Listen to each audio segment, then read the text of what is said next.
in Romans chapter 14, starting in verse 1. Now accept the one who is weak in faith, but not for the purpose of passing judgment on opinions. One person has faith that he may eat all things, but he who is weak eats vegetables only. The one who eats must not view the one who does not eat with contempt, and the one who does not eat must not judge the one who eats, for God accepted him. Who are you to judge the servant of another? To his own master he stands or falls, and he will stand, for the Lord is able to make him stand. One person judges one day above another. Another judges every day alike. Each person must be fully convinced in his own mind. He who regards the day regards it for the Lord, and he who eats for the Lord, for he gives thanks to God. And he who does not eat for the Lord, he does not eat and gives thanks to God. For not one of us lives for himself, and not one dies for himself. For if we live for the Lord. Or if we die for the Lord. Therefore, whether we live or die, we are the Lord's. For to this end Christ died and lived again, that he might be Lord both of the dead and of the living. Okay, that's a good spot. Good spot to stop. All right. Not sure how to begin this thing here. In context of the book of Romans, we just finished really about relationships in general, to the authorities, to each other for the most part, to yourself, or how you actually stand in the Lord, your lordship, if you will. And we get back into this now about dealing with others that are of different opinions. Okay, which is inconceivable to me because everybody should have my opinion. So you're welcome to your own, but you have to have mine. That type of thing. We get into this area here. So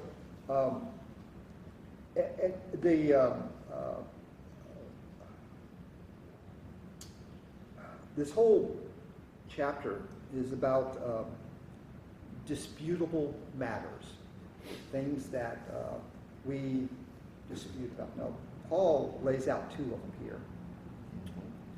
And since we are more advanced and more cultured and more civilized, we have expanded that count of disputable matters to a great deal of numbers.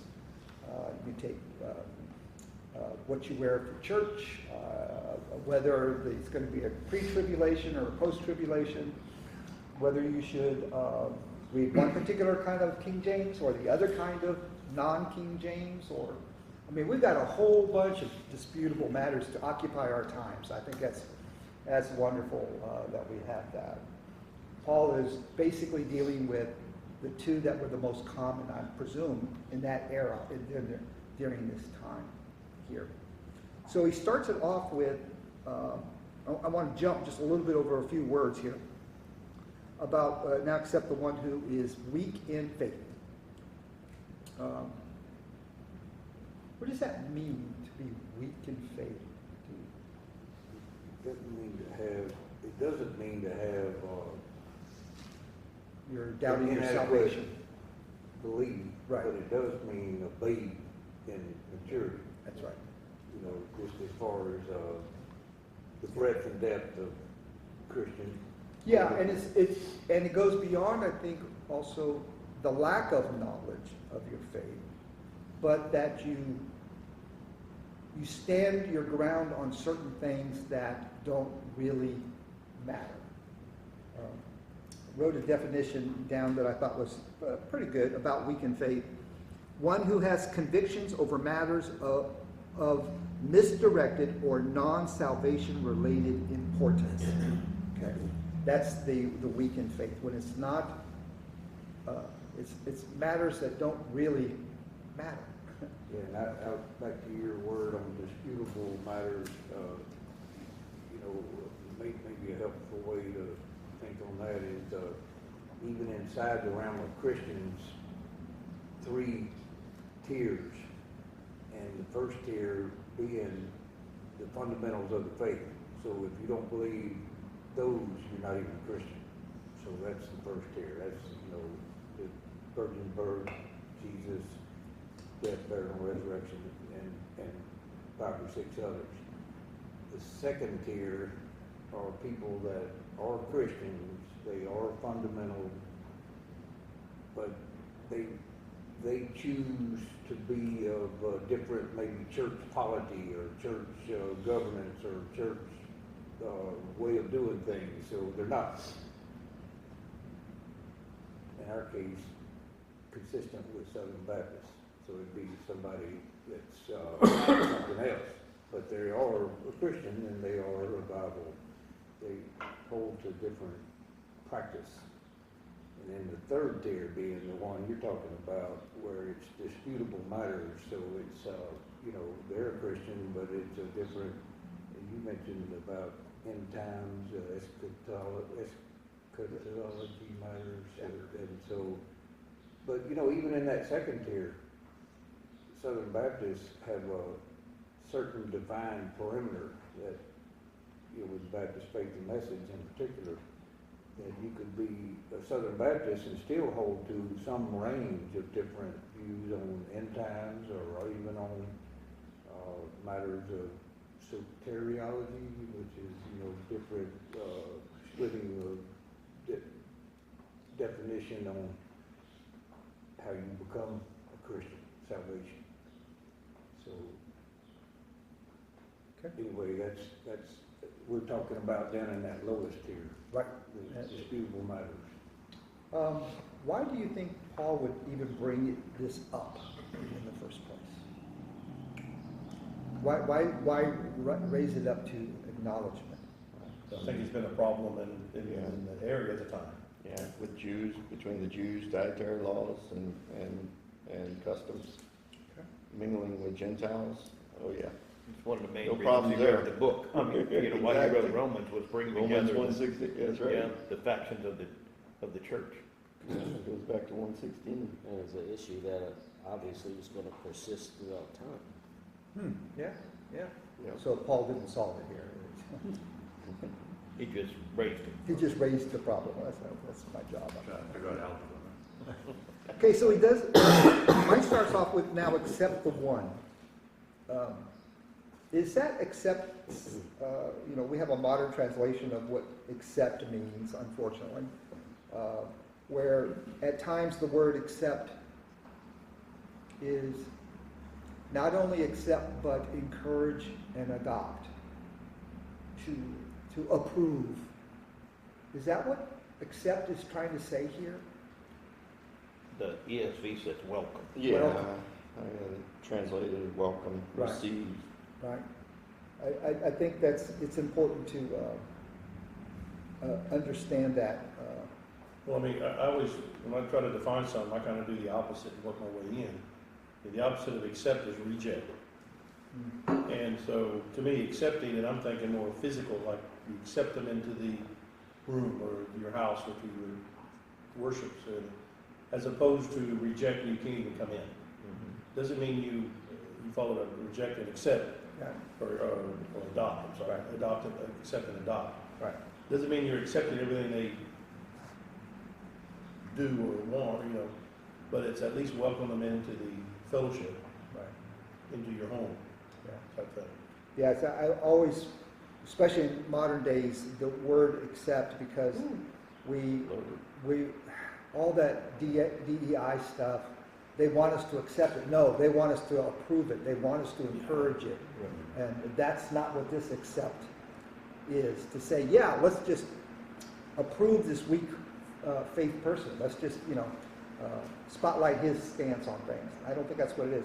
The Amplified has a great way of saying it. It says, as for the man who is a weak believer, welcome him into your fellowship, but not to criticize. It goes on to that. So I think that's a great way of expanding on it there. But Paul puts a caveat, right?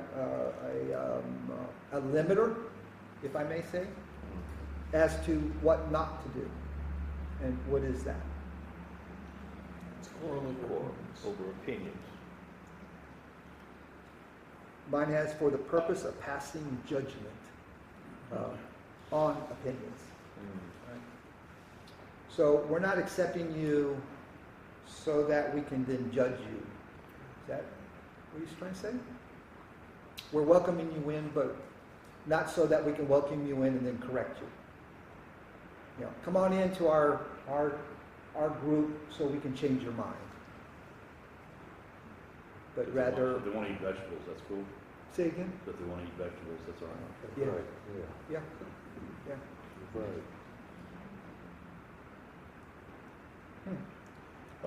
Our, When you said that about the, I didn't really read it the way you just said it, was so we can change your mind. That's not the way I picked it up. I picked it up, I'm not saying it's right, I just, the way that it first hit me was so that we can use an example to the rest of the congregation, or we can chastise you. Yeah, I guess it's sort of the same thing. But as opposed to, you know, coming in and saying, I guess it is changing, I just never thought of it quite that way. I thought it more of as, so we can beat up on you, or we can put you up on the, put your head on the stake, so to speak, as an example to everybody else. don't be like Howard. But I think that works both ways too. Okay. I think it's not only you welcoming them, but it how you treat them, but it's how you treat. There are some people who get in a group to be opinionated and to be contrary, right? And I think that's part of what's being talked about here, is that, you know, and being contrary most of the time, or in matters that really don't matter, you know. And I think that's the point here, is that, you know, not only are we supposed to not use them as an example of their opposite of who we are, but also the other way too. Not to accept them in just for the, you know, to accept them and then to be contrary and to bring up issues and. But that's also a learning opportunity. Oh, absolutely, and I think that's Not to say that you can agree with what they're saying, but Right. you know, that you can thought of that thought, right, you know, that was just flat out. and that's why you welcome them in, right? Until you realize you shouldn't. I don't know, yeah, I mean, just depends on how to put perspective, I suppose. Okay. I think we can all agree that we're at different, everyone is at a different level, and Paul uses growth a lot, but we are all at a different level of maturity. in our Absolutely. faith. Yeah, and so I think that there's just a humility in this that we just need to take into account. Yes, as believers. I think that's, you know, it's, you know, we've just been going through one of the Gospels that, you know, basically mentions that, you know, we are not the police. Yeah. You know, our call is to love on people, to build relationships with them, right? Not to allow barriers and walls to be thrown up. And I think sometimes we do that by demanding, no, this is the way we believe, and, you know, outside of the fundamentals, right? Or even in that second category, it's okay Yeah. to tell another church, hey, I'm for you. It's kind of like when the Southern Baptists 2 or 3 years ago basically put Rick Warren's church out. Right. We could still say, go forward and do well, but we just won't be just Southern Baptist. It's okay to be separate in that second category. Right. You don't have to be ugly. You go do your non-Baptist thing, we'll do our. Right. But in the fundamentals and dividing to be a different kind of church, and then in that third category, though, we need to even be more flexible, where it leads to what we're talking about here. Right. And there's a health in that too, as well. I mean, we may not acknowledge that, but there's a health in just kind of discussing and being able to discuss it without turning into an argument and bitterness, which is, man, we're just, unfortunately, as a culture, Yes. you say one thing against somebody or just an idea, it's immediately just triggered for them, and they just say, yeah, The phrase, you know, we agree to disagree, to me is a positive thing, yeah, not a absolutely. negative thing. It's not like you're fighting. Yeah. It's like, I still, to me, that agree to disagree means I still respect you. Yep. It's just that I can't quite align with you on this point. Right, absolutely. But we're still having a conversation. Yeah, But like you said, society today is not that, we agree to disagree, I guess technically you could say that, but it's more of, you're flat wrong, yeah, I am right. right. And if you don't do my stuff, then you are wrong and you're banned, you're banished, etc. As opposed to, well, we can still agree to disagree. Let's go have lunch. Yeah, You that, know? I think we talked about that earlier in your letter, right? About respecting people, even if they don't have the same opinion as you do. We still have, you know, we still are called to respect them for who they are. You know, don't have to believe how they believe, but respect them. And, you know, our goal is to love and build relationships with them that they might know Christ. Yeah, there you go, you said, I was gonna say why, and it's Yes. so they can know Christ. That's the whole purpose. Yeah. It's, Yeah. it's It's why not we, to improve it's why we them. welcome into our fellowship. It's why we do everything that we do. Now, in this case, though, we are talking about believers. Yeah, this is the And believers.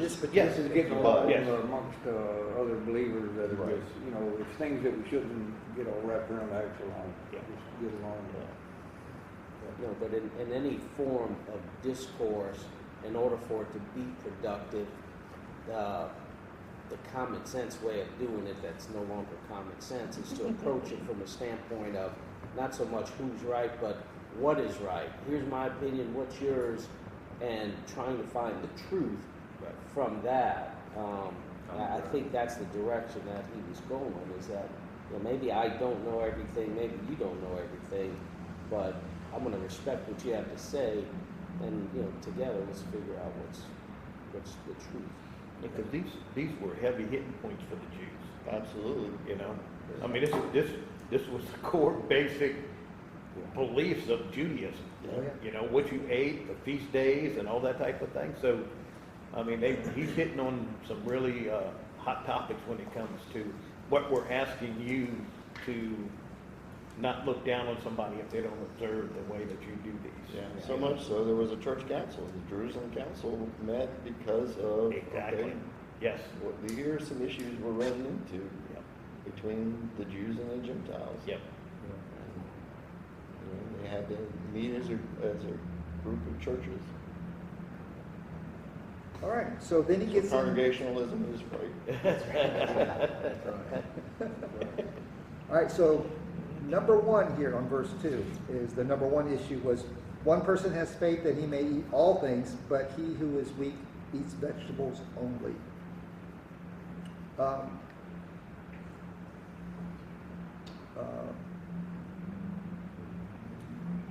What's the issue?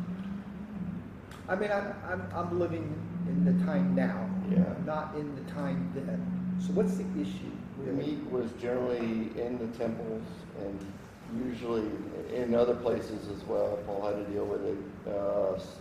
They would bring the meat before the temple and sacrifice it, and so the Jews would absolutely not eat. Right. And just to clarify or expound upon that, Jews of Israel or Jews were not the only ones that did animal sacrifices, No. Yeah. right? Right. So they had all these other Mhm. religious side of things that would, sacrifice those animals. And it was very common that once they sacrificed that animal, the meat that wasn't fully consumed by the fire would be eaten. Or brought Not to only market. that, but it was brought to market Mhm. to be eaten.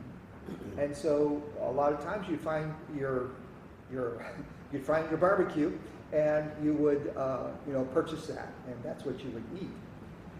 To some, eating idle meat was wrong.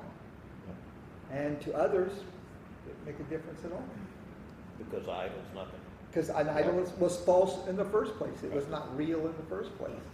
So you're not eating someone's opinion, right? You're eating meat. Right. So, It's interesting, what I thought of when I read this, going back to my Catholic upbringing, today I'm not supposed to eat meat.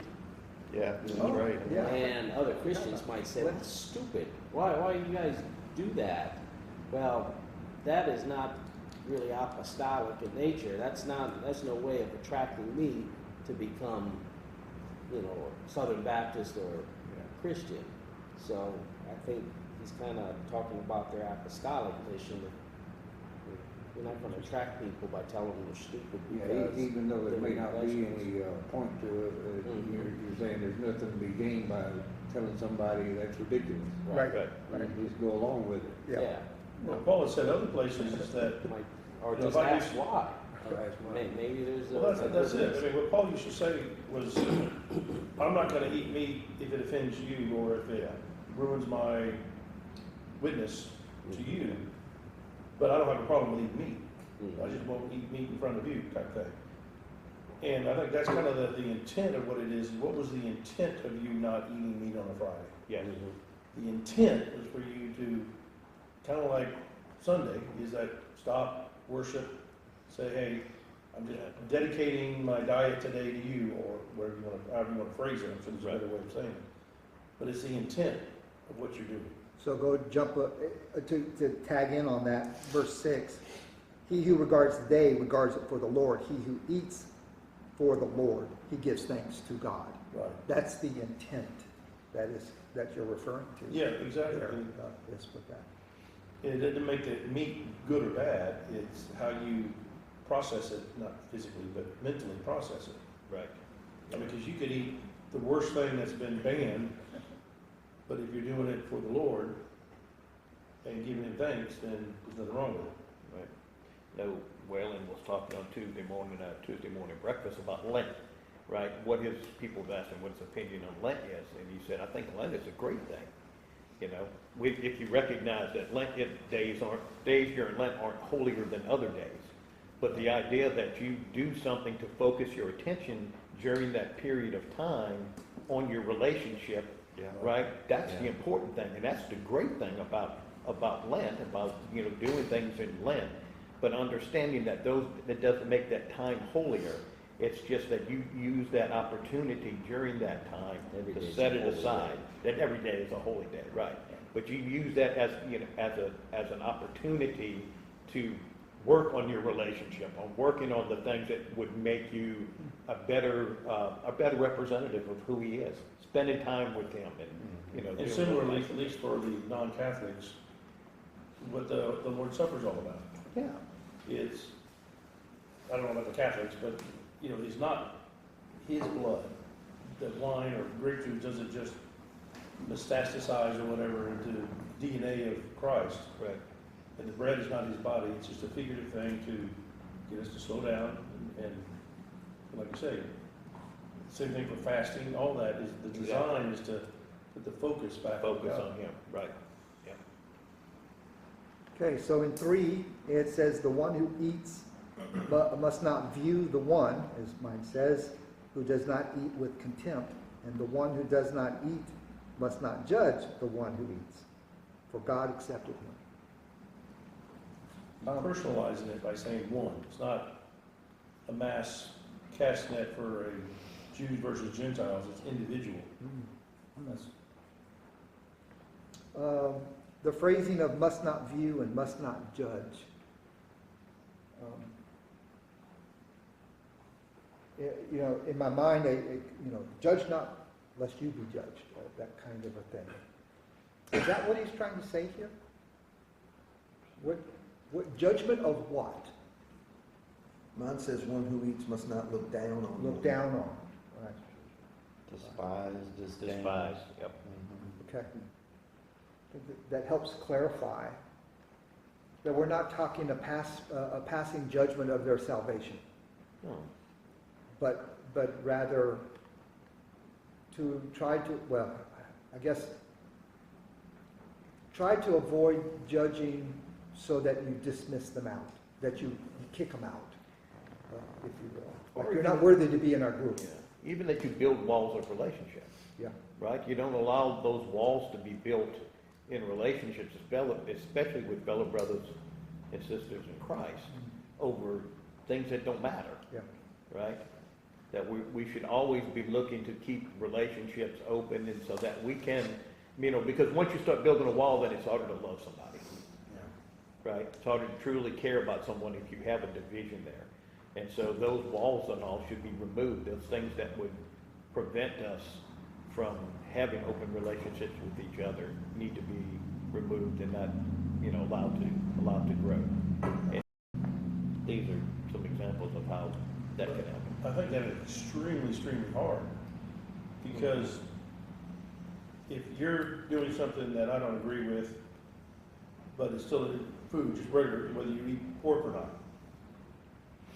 I have a belief that it's okay to eat pork. And so when I think of you who does have a belief that not to eat pork, to help justify my belief, I'm gonna automatically think you're down a notch.